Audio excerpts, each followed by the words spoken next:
साथियों, यदि आप लोगों के पास कोई यजमान आता है और प्रश्न करता है कि गुरुजी मेरे घर में बालक का जन्म हुआ है, तो यह जरा बताएं कि उसका जीवन कैसा रहेगा, भविष्य कैसा रहेगा, कौन उसका नाम होगा, किस नाम के अक्षर से उसका नाम रखेंगे, या राशि नाम क्या है, या पुकार नाम, किसी भी बात की चर्चा करता है, या ये पूछता है कि उसके प्रसूति, उसकी माँ का प्रसूति मुहूर्त कब है, स्नान मुहूर्त कब है, यानी प्रसूति स्नान मुहूर्त, या इत्यादि आदि बातें आपके पास आता है और प्रश्न करता है और पूछता है, तो उसमें आप ये ध्यान दें। यदि कोई आता है और कहता है कि जन्म जिस समय हुआ था तो उस समय उसे परेशानी हुई थी, नहीं हुई थी, अन्य अन्य सारी बातें आपसे बोलेगा, तो आप एक बात यहाँ पर ध्यान दें कि पंचांग में के सहारे और लग्न चार्ट के सहारे आप उस व्यक्ति को ये बता सकते हैं कि जन्म के समय कितने लोग वहाँ उपस्थित थे।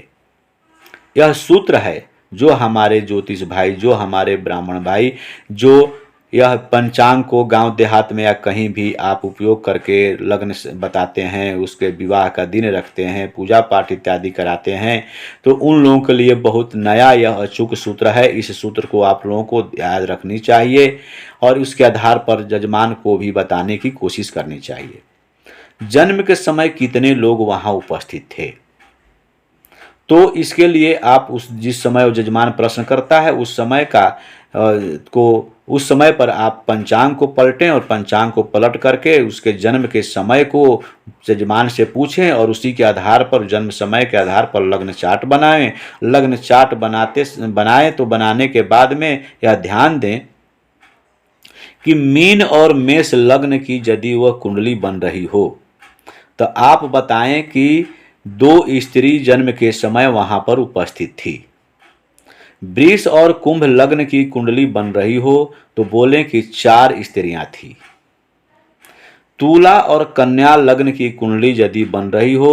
तो वहां पर बोलें कि 7 स्त्री वहां पर उपस्थित थी। धनु और कर्क लग्न की कुंडली यदि बन रही हो तो बोलें कि जन्म के समय बालक जो आपका जन्म हुआ है उस समय 5 स्त्रियां उस समय जन्म के समय उपस्थित थी। अन्य लग्नों में बालक का जन्म यदि हो, यानी इन सभी लग्नों में को छोड़कर अन्य लग्न में यदि बालक का जन्म हो तो बताएं कि प्रसूति गृह में 3 स्त्रियां उपस्थित थी। अब थोड़ा सा ध्यान दें यहाँ पर, लग्न से जहां चंद्रमा पड़े, यानी लग्न से लेकर के चंद्रमा तक, उस बीच में जितने ग्रह हो उतनी बाला, वृद्धा और जुआ स्त्रियों की उपस्थिति कहें। लग्न और चंद्रमा के बीच में जितने पाप ग्रह हो उनको गिनती कर लीजिए, गिन लीजिए पाप ग्रह कितने हैं, तो उसी के आधार पर उतनी विधवा स्त्री कहें। जितने क्रूर ग्रह हों उतनी कुमारी कहें, जितने शुभ ग्रह हों उतनी सुहागिन स्त्रियां कहें। ऐसे यहाँ पर 5 और 7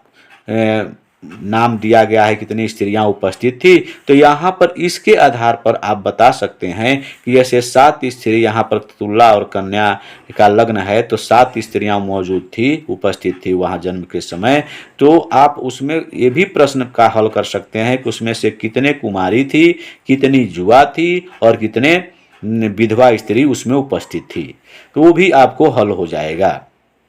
जितने शुभ ग्रह होते हैं उतने ही सुहागिन स्त्रियां कहें। शुभ ग्रह, क्रूर ग्रह और पाप ग्रह, इनकी गणना करके, यानी लग्न से चंद्रमा जिस राशि में बैठे हुए हैं उतना वहां से उस जिस भाव में बैठे हुए हैं वहां से आप मिला लीजिए क्रूर ग्रह कितने हैं, पाप ग्रह कितने हैं, उतना ही वहां पर गणना करके और जजमान को बता सकते हैं और उससे आप एक नए ज्योतिष के रूप में पनपेंगे, उभरेंगे और आपकी चर्चा भी होगी और आपकी जानकारी अच्छी यदि जजमान को देंगे तो आप सफल ज्योतिष भी कहे जाएंगे। यदि आप लोगों को वीडियो अच्छा लगे तो लाइक, शेयर तथा सब्सक्राइब करेंगे। धन्यवाद।